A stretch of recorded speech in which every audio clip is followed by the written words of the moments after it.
Oh, glória a Deus. Aleluia. Bom dia, povo de Deus. Que presença gostosa estamos nessa manhã.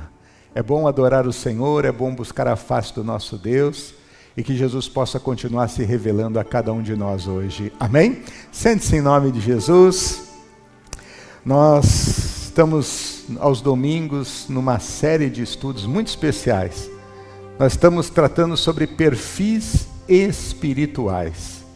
Nós estamos buscando, meus irmãos, à luz das Sagradas Escrituras, analisar espíritos através dos comportamentos.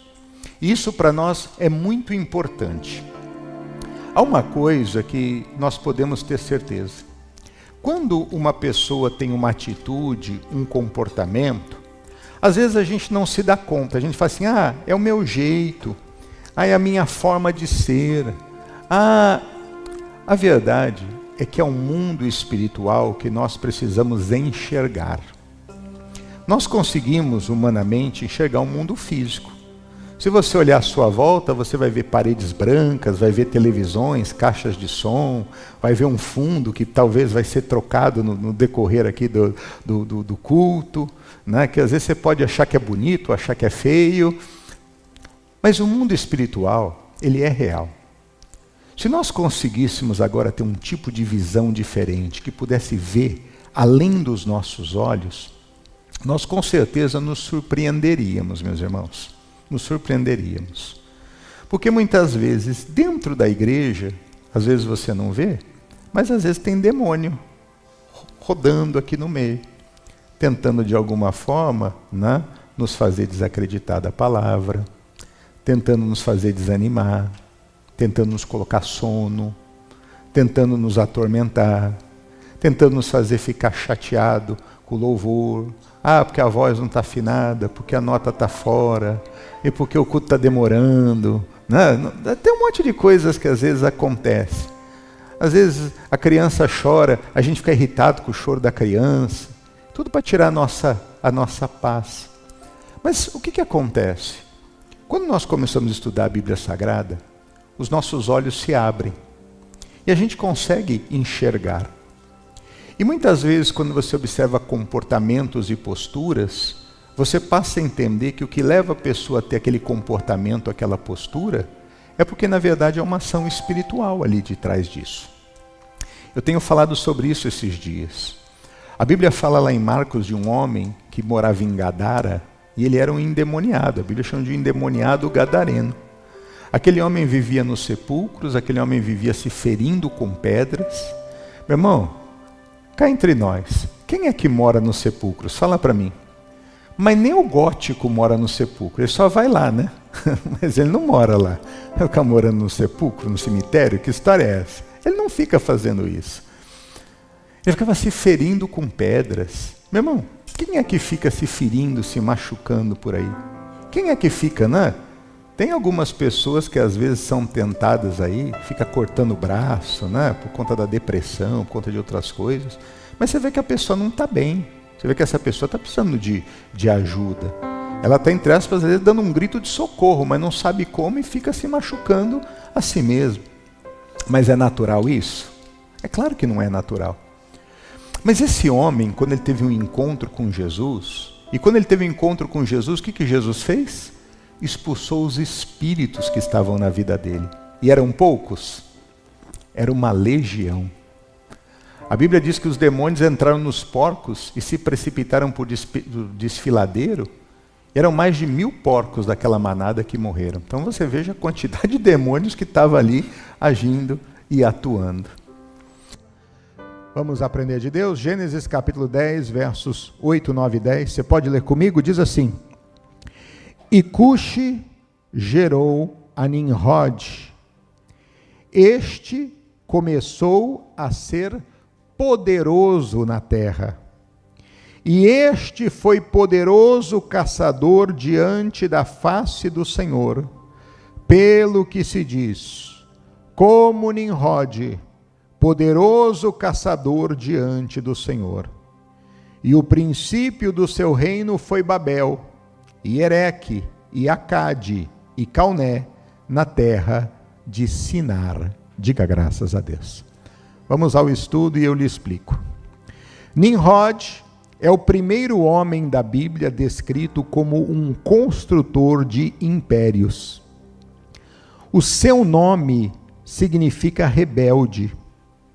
Ele representa o espírito de rebeldia coletiva organizada contra Deus, marcada pelo desejo de centralizar o poder, glorificar o nome do homem e estabelecer estruturas que rivalizam com a vontade divina. Diga graças a Deus. Então, hoje, tratando sobre Nimrod, nós vamos observar, meus irmãos, ao longo desse estudo, uma pessoa que o seu próprio nome já mostra quem ele é. Nimrod é alguém que significa rebelde. Nimrod foi um homem que ele cresceu e se tornou alguém poderoso. Quando a gente hoje trata sobre construções, Nimrod foi quem inicia as grandes construções na Bíblia Sagrada. Assim como, quando nós falamos de Lameque, e nós vemos que é dos filhos de Lameque que são gerados os agricultores, e são gerados também aqueles que são músicos, que são as suas descendências.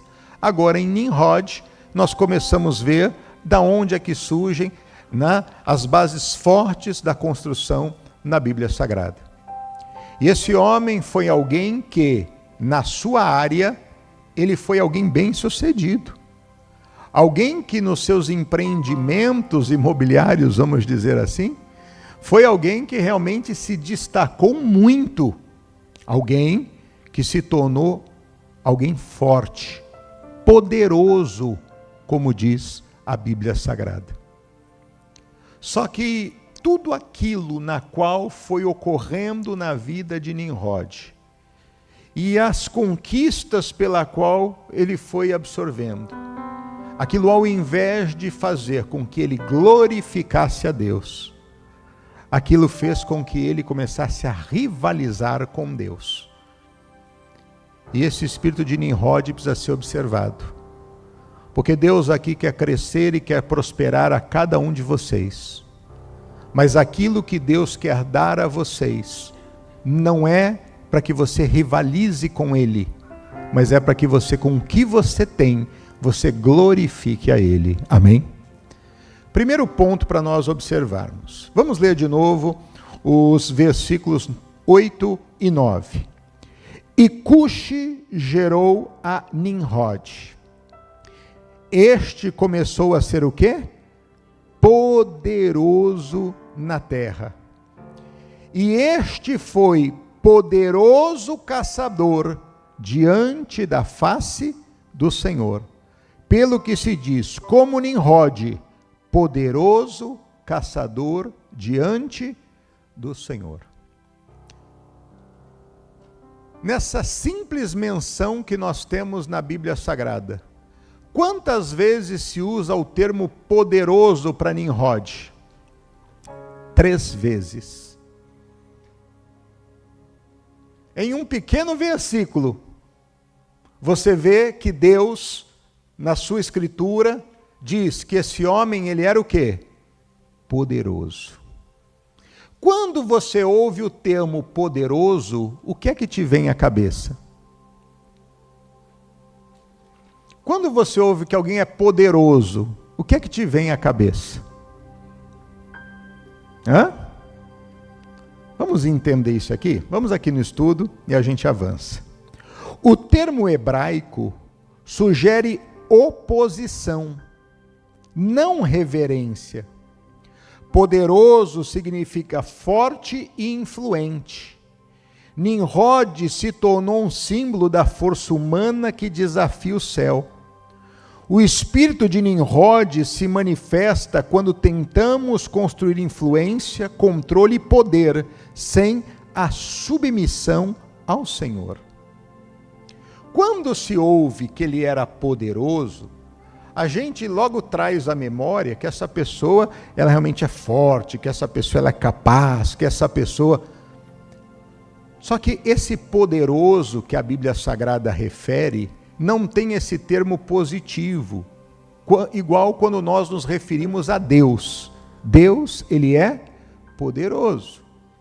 Então a gente traz à memória que quando a Bíblia fala sobre isso, nossa, esse homem ele era forte como Deus, ele é capaz como Deus. Não. O poderoso, no sentido de Nimrod, na sua essência, era que ele era alguém que se destacava naquilo que fazia, mas ele não se destacava e a sua força, ela não era plena, não era aplicada nos propósitos corretos, não era aplicada de maneira certa, era desproporcional. Então, o crescimento desse homem, ao invés de fazer ele ser alguém melhor, o crescimento desse homem fez com que ele se tornasse uma pessoa pior. Você já ouviu aquela frase? Você quer conhecer uma pessoa, faz o quê? Dá poder para ela. Dá alguma coisinha para ela. Você vai conhecer. Às vezes a pessoa não tinha nada na vida, não tinha nada, não era ninguém. E aí você deu alguma coisinha para ela, meu irmão, é suficiente para essa pessoa se auto-transformar. No trabalho era aquela pessoa querida, aquela pessoa que todo mundo gostava. Você botou ela numa função um pouquinho melhor, nossa, a mulher virou, o homem virou. Meu Deus, não conheço mais essa pessoa. O que aconteceu com ela? Essa mudou do dia para a noite? Que coisa é essa? Não estou conhecendo essa pessoa. Ou seja, às vezes a pessoa se torna alguém forte, poderoso, mas ao invés de ser forte de forma plena, acaba se tornando forte de uma forma errônea, usando aquilo que tem, a habilidade, a capacidade, de uma forma que ao invés de ser construtiva, é uma forma que é destrutiva.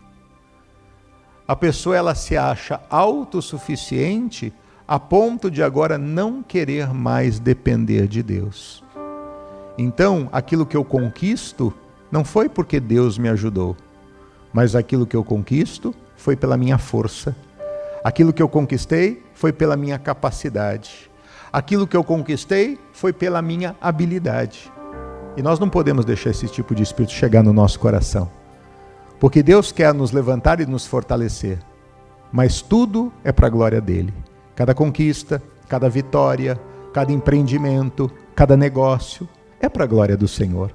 Cada função que nos é dado, cada cargo que nos é dado, cada ministério que nos é dado, cada responsabilidade que nos é dada, isso não é para a nossa glória, mas isso é para a glória do Senhor. Amém? O que acontece? Esse homem não era apenas um caçador habilidoso, mas esse homem, como a Bíblia diz, meus irmãos, ele começou a construir os seus próprios reinos. Ele começou a empreender e começou a fazer com que as coisas melhorassem. E qual foi a primeira grande construção que ele faz? Babel. Alguém já ouviu falar da Torre de Babel? Pois é. Se hoje eu e você sofremos aqui nos Estados Unidos com esse tal desse inglês, né? É tudo por conta desse empreendimento aqui, chamado o quê? Babel. É tudo por conta dessa obra, dessa construção, chamada Babel. Eu brinco dizendo o seguinte, até então, meus irmãos, na terra todo mundo só falava português. Era tão fácil viver, todo mundo se entendia, mas por causa desse Babel aí que virou essa bagunça. Aí é que surgiu o espanhol, aí que surgiu o inglês, que as pessoas dessas línguas não nos ouçam, né? Mas vamos entender isso aqui, meus irmãos. Vamos entender esse empreendimento pela qual foi feito. O que esse homem que cresceu e foi poderoso, ele fez. E o porquê ele fez. Vamos para o capítulo 11, no verso 1, um pouquinho à frente. Diz: E era toda a terra de uma mesma língua e de uma mesma fala. E aconteceu que, partindo eles do Oriente, acharam um vale na terra de Sinar e habitaram ali. E disseram uns aos outros: eia, façamos tijolos e queimemo-los bem. E foi-lhes o tijolo por pedra e o betume por cal.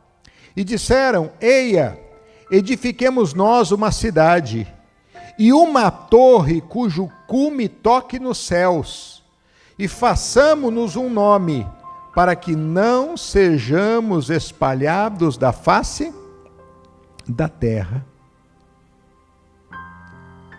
O que é que eles decidem, e na qual Nimrod é o principal?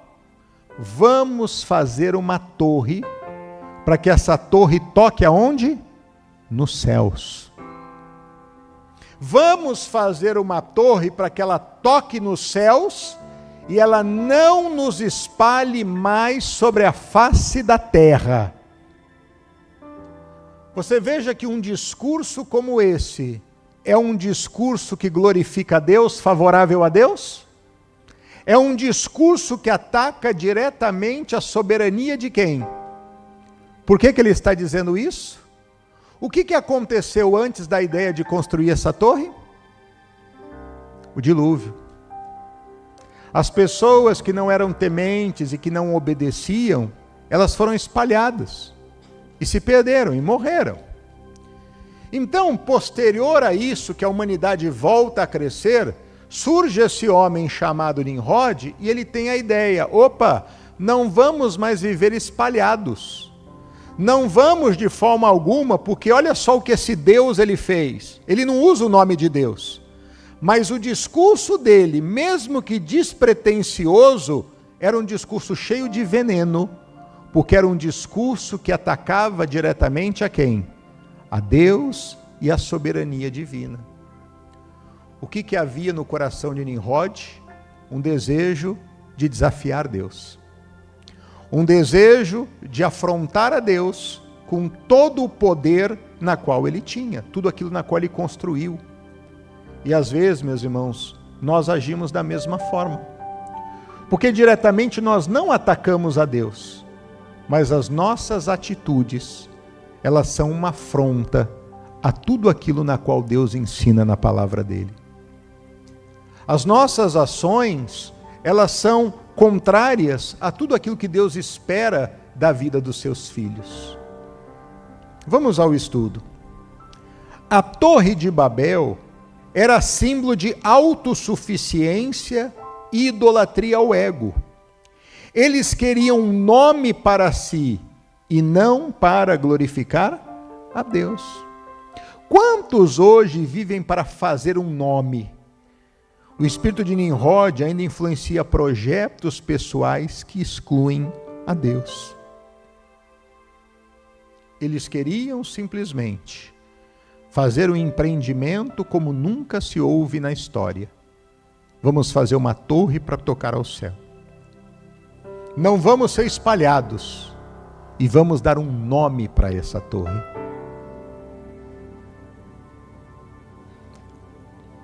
Hoje, meus irmãos, a gente vive numa busca, e muitos vivem numa busca, de quererem ter, de quererem conquistar, e de quererem fazer com que o seu nome prevaleça, quererem fazer com que o seu nome avance, aquela busca de reconhecimento.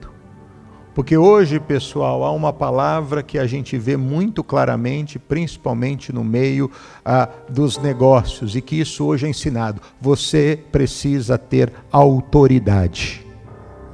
Você precisa fazer isso para ter autoridade. E autoridade, em outras palavras, o nome é bonito, mas nada mais é do que reconhecimento pessoal de quem você é, do que você faz e do que você representa. Quando nós queremos buscar esse reconhecimento para nós estamos deixando de dar o reconhecimento a quem? A Deus. Eu posso até dizer, de uma forma, não, é para a glória de Deus, mas eu gosto quando o meu nome está em evidência. Eu gosto quando as pessoas me chamam e me aplaudem. Eu gosto quando as pessoas reconhecem aquilo que eu estou fazendo. Ah, pastor, mas é hipocrisia, quem não gosta? Mas alguém que é de Deus não se deixa levar por isso. Alguém que é de Deus não se preocupa com isso. Porque, meu irmão, quando nós queremos o reconhecimento para nós, involuntariamente, nós estamos tirando a glória de Deus. Então nós temos que tomar um cuidado, porque muitas vezes deixamos esse espírito de Nimrod agir na nossa vida. E aquilo que Deus confia à nossa mão, ao invés de nós conduzirmos para a glória dele e levarmos as pessoas a entender que para chegar àquele ponto, elas precisam orar, precisam buscar, precisam se santificar, nós queremos fazer com que nós sejamos os exemplos e os espelhos para as pessoas. Nós vivemos hoje num mundo onde as pessoas não se espelham em Deus para crescer. As pessoas, elas se espelham em pessoas. Só que as pessoas contam das suas frustrações, na maioria das vezes, contam dos seus erros e das suas falhas jamais, porque dá-se a ideia de que elas não erram, de que elas não falham, dá-se a ideia de que elas estão porque tudo foi a capacidade delas, e muitas vezes nem aqueles que ajudaram no meio do caminho são citados ou reconhecidos, porque o foco não pode ser ninguém, o foco precisa ser eu. É esse o espírito de Nimrod. E é isso que nós não podemos aceitar na nossa vida e nem na vida das pessoas na qual nós amamos. Nós que somos do Senhor, a nossa visão é a do Salmo 127. O que é que diz o Salmo 127? Vamos ver? Salmo, capítulo de número 127. O verso é o de número 1. Salmo, capítulo de número 127. Versículo 1, diz: se o Senhor não edificar a casa, em vão trabalham os que edificam. Se o Senhor não guardar a cidade, em vão vigia a sentinela. Quem é que edifica? É o homem ou é Deus? Quem é que guarda? É o homem ou é Deus? Essa é a visão de quem serve ao Senhor. Então nós compreendemos que em tudo nós precisamos de Deus. Em tudo temos que estar na dependência e na autossuficiência do Senhor, e não em nós mesmos. Babel, meu irmão, representava essa vaidade do homem, em querer ser, em querer possuir, em querer conquistar, em querer estar numa posição de destaque. Nós que somos do Senhor, nós temos em mente, quem deve se destacar na nossa vida, quem é? É Deus. O que é que Jesus dizia? Quem vê a mim, vê quem? Vê o Pai. Quem vê a mim, vê ao Pai. Tudo o que ele fazia, e olha que ele fez muitos milagres aqui entre nós, não é verdade? Mas Jesus trazia a glória para si, a glória sempre era para Deus. E assim tem que ser na nossa vida. Amém? Mas há um outro aspecto importante. Volta lá para Gênesis capítulo de número 9. Vamos entender algo sobre essa postura de Nimrod. Veja que todos os princípios, desde então trazidos às Sagradas Escrituras, precisam ser observados. Nós temos que conhecer a Bíblia, meus irmãos, de Gênesis até Apocalipse. Até porque a Bíblia, ela traz um entendimento amplo sobre tudo. Olha só, quando termina o dilúvio, o pacto que Deus ele faz com o homem. Presta atenção. Essa foi a aliança de Deus. Gênesis 9 diz: e abençoou Deus a Noé e a seus filhos e disse-lhes: frutificai e multiplicai-vos e enchei a terra, e será vosso temor e o vosso pavor sobre todo animal da terra e sobre todas as aves dos céus, tudo que se move sobre a terra, e todos os peixes do mar na vossa mão vos será entregues. Diga graças a Deus.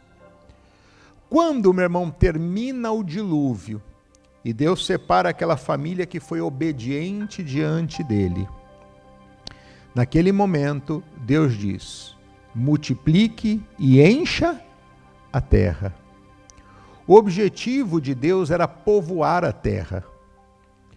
O objetivo de Deus era fazer com que o homem assumisse todos os lugares e pontos da terra e ali estabelecesse esse princípio de temor, de verdade. Mas presta atenção no objetivo de Babel quando eles decidem construir a torre. Vai um pouquinho para frente, Gênesis 11.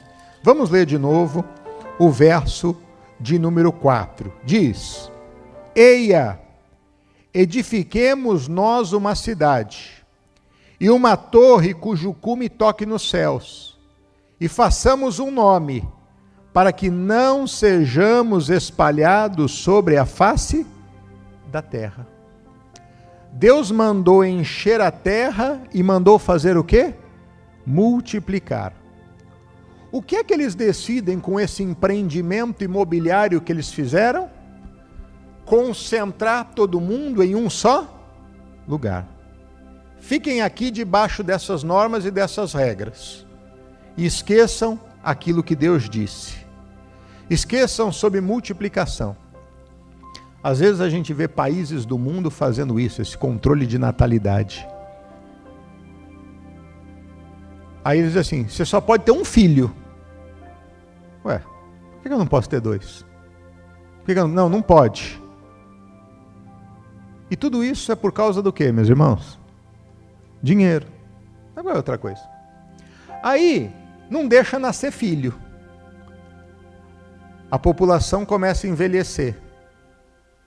E aí a gente tem alguns países da Europa, por exemplo, que esses dias estavam abrindo para receber pessoas com filhos e pagando, dando subsídios de X para a pessoa ter filho. Por quê? Porque os velhos estavam morrendo, não tinha gente nova, não tem mão de obra. Como é que o país produz? Então você veja que, às vezes, essas ações de controle humano, às vezes impedem com que a bênção de Deus ela consiga fazer com que uma família cresça, com que um lar cresça, com que o propósito de Deus seja pleno e se multiplique uma descendência piedosa na terra. Então você veja que tudo muitas vezes, meu irmão, está lá no subconsciente, é embutido. Em momento nenhum você vê um discurso que ataca diretamente a Deus, mas você vê condutas que são contrárias ao princípio de Deus. Esse é o espírito de Nimrod. Vamos ao estudo? Deus queria dispersão com propósito. O povo sob Nimrod queria unidade em rebelião. Quando a unidade não é movida pelo espírito, mas pelo medo e orgulho, ela se torna uma oposição aos planos de Deus. Nimrod, ele é aquele, meus irmãos, que tudo o que ele faz, usando da força e da influência que ele tem, não é para conduzir para a vontade de Deus, mas é de uma forma subjetiva para poder impedir com que a vontade de Deus prevaleça. Olha o que a Bíblia Sagrada nos ensina em Provérbios 16, 18. Veja só, Provérbios, capítulo de número 16, o verso é o de número 18. Provérbios, capítulo de número 16, verso 18. Provérbios, capítulo 16, verso de número 18. Provérbios 16, 18 diz: a soberba precede o quê? A ruína. E a altivez do espírito procede o quê? A queda. Eles se acharam autossuficientes, seguros demais, bons demais, certos demais, corretos demais. Abraçaram uma ideia cegamente, como se aquilo fosse realmente o melhor, porque eu tenho condições de fazer, eu tenho condições de realizar, vem comigo que vai dar certo. Só que a ruína procede, a soberba procede, a ruína, a queda. Essa torre durou, meus irmãos? Essa torre durou? O que Deus fez? O que Deus fez? Deus ele vem, e olha o que Deus fala. Volta lá para Gênesis capítulo 11. Olha o que Deus fala. Verso de número 5. Então, desceu o Senhor para ver a cidade e a torre que os filhos dos homens edificavam. E o Senhor disse: eis que o povo é um, e todos têm a mesma língua, e é isso que começam a fazer. E agora não haverá restrição para tudo o que eles intentarem fazer. Por que muitas vezes o mal consegue, durante um tempo, prevalecer? Porque no inferno, meu irmão, todos falam a mesma língua. Qual que é a língua do inferno? Roubar, matar e destruir. Por que no meio do povo de Deus tem tanta divisão? Você vê divisão lá no Espiritismo? Você vê divisão na bruxaria? Você vê divisão nas religiões? Onde é que você vê divisão? É no meio dos crentes. Pode ver. É no meio dos crentes. Pega as outras religiões aí. Vê se tem gente que faz isso, que faz aquilo. Não tem nada disso. Mas vê no meio dos crentes. Por que isso, meus irmãos? Porque o mal fala a mesma língua. Jesus disse que reino dividido contra si mesmo não subsiste. O cristão precisa aprender isso. Porque o dia que o cristão aprender a andar de acordo com a palavra e não permitir com que o espírito de Nimrod tome a sua vida, ele vai caminhar, meu irmão, no mesmo propósito. E aquilo que Deus lhe der vai ser para a glória de Deus. E não aquilo vai ser usado contrário à vontade de Deus. Quantas pessoas, por exemplo, meus irmãos, prosperam na vida e aquilo que Deus lhes dá, como bens, como propriedades, ao invés de servir para glorificar Deus, aqueles empreendimentos são tantos que aqueles empreendimentos passam a afastar a pessoa da presença de Deus. Porque junto com os compromissos, com o crescimento, vem muitas ocupações. E essas muitas ocupações, às vezes, nos atrapalham de servir a Deus. É aquela pessoa que tem o sonho de ter a chácara, tem o sonho de ter o sítio, tem o sonho de ter a fazenda, tem o sonho de ter o barquinho, tem o sonho de ter todas essas coisas. E aí o que acontece? Ao invés, meus irmãos, da pessoa, ela, à medida que Deus lhe dá a condição de ter, ela compreender, isso é para a glória de Deus. Ela às vezes troca o fato de estar com Deus, de estar na casa de Deus e de estar servindo a Deus, para usufruir daquilo que Deus lhe deu. E não é errado usufruir. Mas aquilo que Deus me deu não pode me impedir de buscar a Deus. Porque senão, eu não estou na mesma linguagem com o Senhor. Deus me deu para me afastar da presença dEle? Deus me deu para me tirar da presença dEle? Não, meu irmão. Deus me deu para que com aquilo eu glorifique a Ele. Para que eu esteja mais perto dEle. E isso é de fundamental importância. Isso é de fundamental importância. Então olha só o que Deus falou. Eia, desçamos e confundamos ali sua língua, para que não entenda um a língua do outro. E assim, o Senhor os espalhou dali sobre a face da terra, e cessaram de edificar a cidade. Naquele momento, Deus confunde as línguas. E aquela linguagem do mal, na qual eles falavam igual, todos, vamos nos unir para fazer. E eles estavam tendo sucesso. E aqui você entende, quando você caminha alinhado ao mesmo propósito, você vai ter sucesso. Seja para o bem ou seja para o mal. Só que o que acontece? O bem prevalece. O mal, ele cai por terra. Porque a soberba procede o quê? A ruína.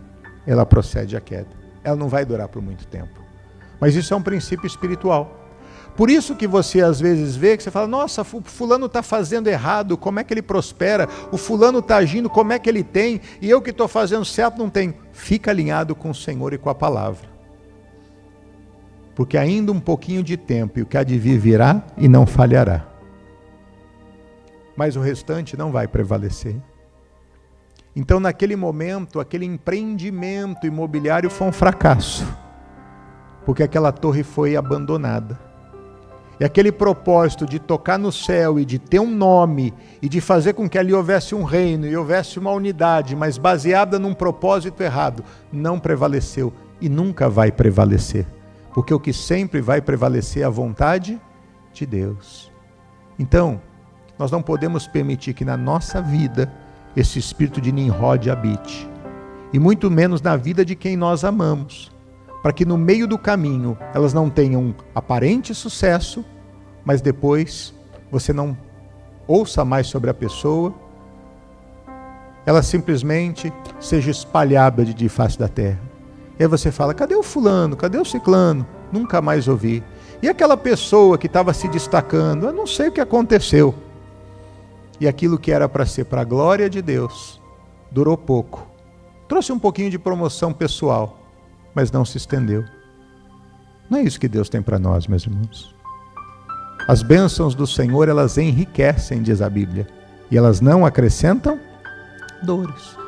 Vamos voltar ao estudo. Um alerta espiritual.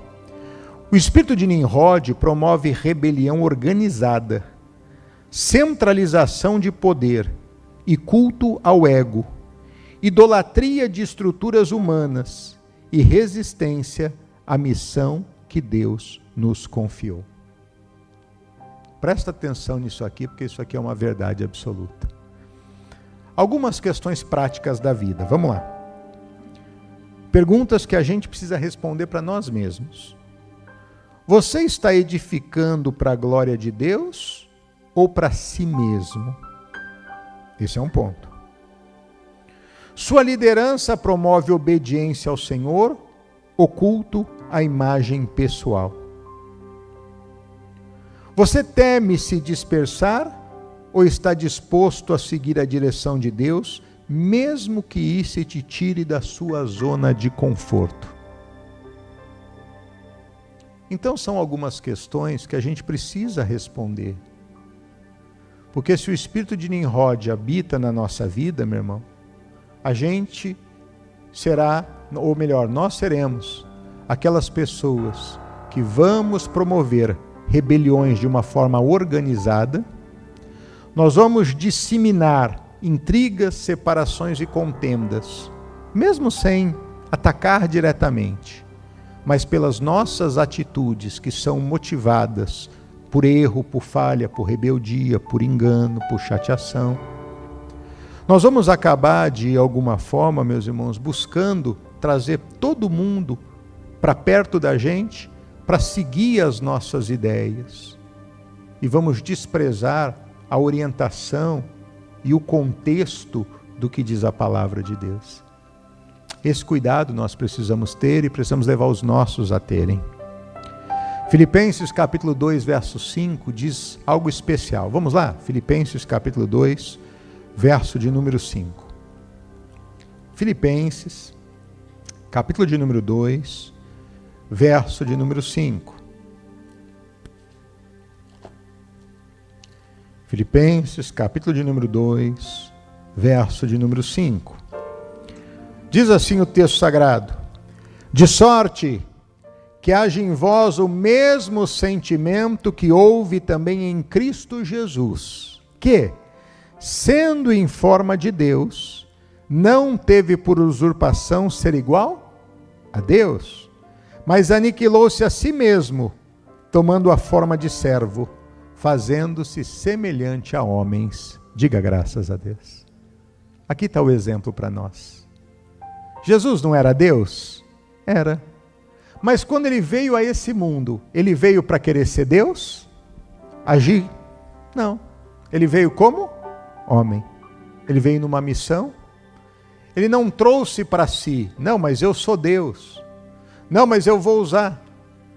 Quando tentaram prendê-lo e Pedro saca a espada e corta a orelha do soldado, Jesus disse: calma, Pedro. Se eu quisesse, eu chamava uma legião de anjos aqui agora. Não ia acontecer nada disso. Mas não é dessa forma. Guarda a espada, porque quem fere com a espada vai ser ferido.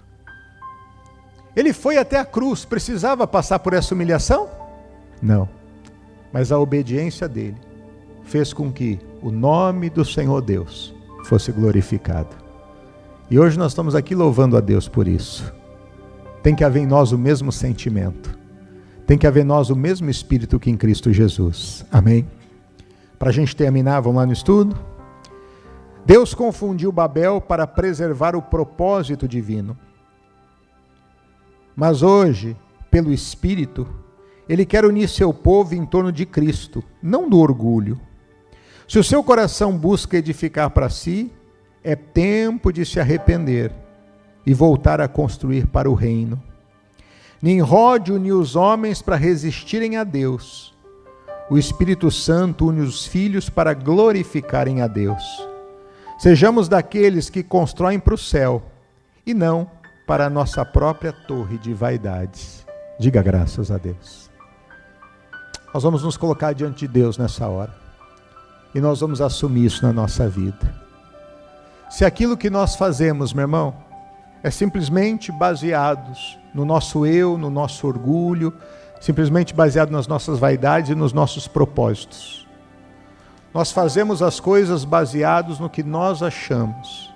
E para isso, nós descaracterizamos tudo aquilo que diz Deus e aquilo que é correto. Que o Senhor realmente trabalhe no nosso coração.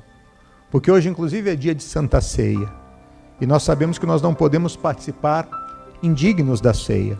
Nós precisamos participar com dignidade da ceia. E é assim que será em nome de Jesus. Vamos ficar de pé para nós orarmos, vamos ficar de pé para nós falarmos com Deus. Coloque a mão no seu coração, a ceia já está sendo preparada. Pai querido, santo é o Senhor e santo é o teu nome. Deus grande, Deus forte, Deus justo, Deus fiel. O Senhor é o Rei dos reis, o Senhor é o Senhor dos senhores. O Senhor é o alfa, o ômega, o princípio e o fim. O Senhor é aquele que vive, que reina. O Senhor é aquele que é Senhor de todas as coisas. E Senhor, nessa manhã nós ouvimos a Tua palavra. Nessa manhã, Senhor, nós pudemos avançar e meditar e aprender um pouco mais do Senhor. E hoje, meu Deus, conhecemos através de determinado comportamento o que está por detrás de tudo isso. Mas nós oramos, meu Deus, para que esse espírito de Nimrod que tem se levantado para assolar vidas, meu Deus, que isso hoje caia por terra em nome do Senhor Jesus. Pai querido, há homens e mulheres que estão buscando o Senhor, que estão buscando a Tua presença nessa hora. Pessoas, meu Deus, na qual o Senhor tem confiado grandes coisas. Mas, meu Deus, quanto mais nos é dado, Pai, mais também nos é cobrado. Quanto mais, Senhor, nos é confiado, mais temos, meu Deus, que estar aos Teus pés, para que nós possamos, meu Deus, conduzir a nossa vida, mas conduzir os nossos também de uma forma que seja plena. Conduzir aquilo que o Senhor confia em nossas mãos de uma forma plena. Nós não queremos, meu Deus, de maneira nenhuma, ó Santo de Israel, tomarmos decisões baseadas no nosso próprio eu. Buscarmos, meu Deus, ser o centro das atenções ou querer que as coisas caminhem, meu Deus, como achamos que é. Quantas vezes, como Nimrod, Senhor, nós acabamos movendo o coração de pessoas a propósitos que não são plenos, acabamos movendo o coração de pessoas a propósitos, meu Deus, contrários à Tua vontade, mas, meu Pai, em nome do Senhor Jesus Cristo, sonda o nosso coração. E nessa manhã, Senhor, se há qualquer coisa de Nimrod dentro de nós, tira em nome de Jesus. Porque nós refutamos, meu Deus, esse espírito na nossa vida. Nós não aceitamos, meu Deus, isso em nós. Ao contrário, nós, meu Deus, hoje declaramos que queremos e iremos caminhar segundo a Tua direção, somando para o Teu reino, construindo para a Tua glória, reconhecendo tudo que o Senhor está fazendo na nossa vida e tudo que o Senhor está, ó Deus, dando a cada um de nós. E nós queremos, meu Deus, que a Tua graça, que a Tua glória, que a Tua plenitude seja estabelecida de uma forma plena e que o Teu nome, ó Santo Deus, seja glorificado em nós.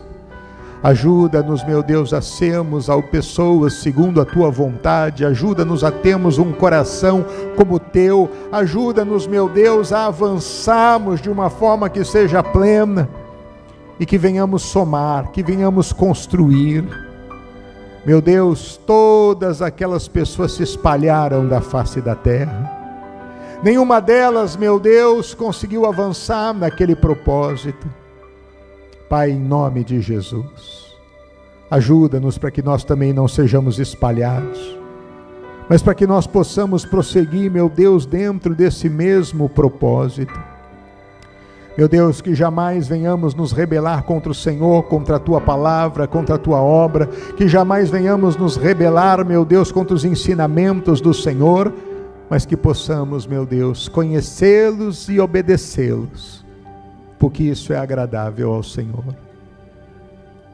Que haja em nós o mesmo sentimento que houve em Ti, ó Pai, e que dessa maneira nós possamos caminhar em vitória. Meu Deus, em nome de Jesus, mova-se entre nós.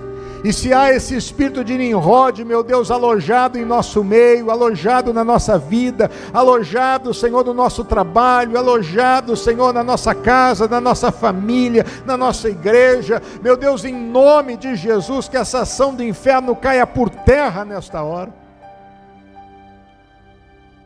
E que em nós haja esse sentimento que houve no Senhor. E que assim possamos caminhar, meu Deus, em santidade, possamos caminhar em temor, possamos caminhar, meu Deus, em alegria, possamos caminhar, meu Deus, em vitória, possamos, meu Deus, caminhar de uma forma plena. Abra os nossos olhos para que nós possamos ver, Pai. Abra os nossos olhos para que nós possamos ver, abra o nosso entendimento para que possamos compreender, e que em tudo possamos glorificar o Senhor e o Teu santo nome.